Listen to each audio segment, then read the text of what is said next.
అమ్మాయి వికలాంగుల పెద్దగా మాట్లాడు.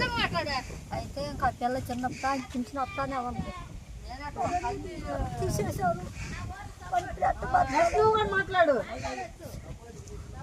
చిన్నపిల్లప్పుడు నాకు ఇద్దరు వికలాంగులు చిన్నప్పటి నుంచి వచ్చా డబ్బులు కట్టించి అడగొట్టారు ఏందండి చెడగొట్టారు.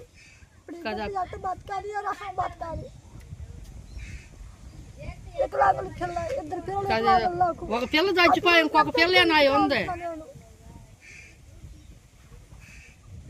మరి ఈ బిడ్డ అట్ట బతకాలి. ఆ బిడ్డను కనిపెట్టుకొని ఇంటికి కావచ్చు చాలు. మీ ప్రభుత్వం రాగా తీసేశారు. ఏదో న్యాయం చేయాలా? ఆ పిల్లని ఆ పసి పిల్లని పెట్టుకుని ఆ పిల్ల ఉంటుంది. ఒక పిల్ల చచ్చిపోయి ఒక పిల్లని ఏంటో ఆధారం లేకపోయా ఏంది ఆ న్యాయం ఏంది? నువ్వు కూడా అటు వెళ్ళి కూర్చో. అంగాడు కూర్చోపో.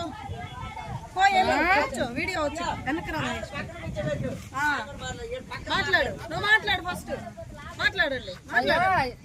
ఇద్దరు అయ్యా వికలాంగుల పిల్లలు. ఒక పిల్ల చనిపోయింది, ఇంకొక పిల్లేనయ్యా. ఆ పిల్ల పింఛన్ రాకుండా తీసేసారు. మరి ఇది న్యాయమేనా చెప్పండి? మీ ప్రభుత్వం వచ్చినాక నేను నాయన మాకు ఇట్లా అన్యాయం అయిపోయింది. అంతకుముందు చిన్నప్పుడు చేస్తాను అయ్యా మాకు. ఇప్పుడు ఆ పిల్లని కానీ పెట్టుకుని ఆ తల్లి ఉంటుంది. మరి వాళ్ళు ఏం తినాలా చెప్పండి? కావాలని చేశారా లేదంటే ఎందుకు ఇట్లా చేసింది మీరు? కావాలని గెలిపించినందుకు ఇదా మాకు చేతులు చేసింది? చెప్పండి, ఏదో న్యాయం చేయండి ఆ పిల్లకి. లేకపోతే మేము చేసేది ఏముంటుంది? ఎన్ని సంవత్సరాలు చేస్తుంది ఆ పిల్లకి? ఇప్పుడు ఎన్ని సంవత్సరాలని? ఒక పిల్ల చనిపోయింది, ఇంకొక పిల్ల ఉంది. ఆ పిల్లని కానీ పెట్టుకుని తల్లి ఉంటుండే.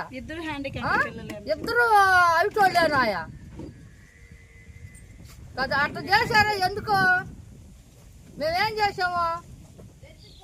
గెలిపించిన నేరానికి ఇదా మాకు శిక్ష? కావాలని చేసినందుకు ఏం చేయాలని? మరి ఇప్పుడు చెయ్యండి, ఏదో ఒకటి చెయ్యండి. న్యాయం జరగాలి కదా. మరి న్యాయం జరగకుండా ఎట్టా? అందరూ వాళ్ళ అమ్మ ఏడుతా ఉండా. మాట్లాడటం లేదా వాళ్ళు ఎవరు?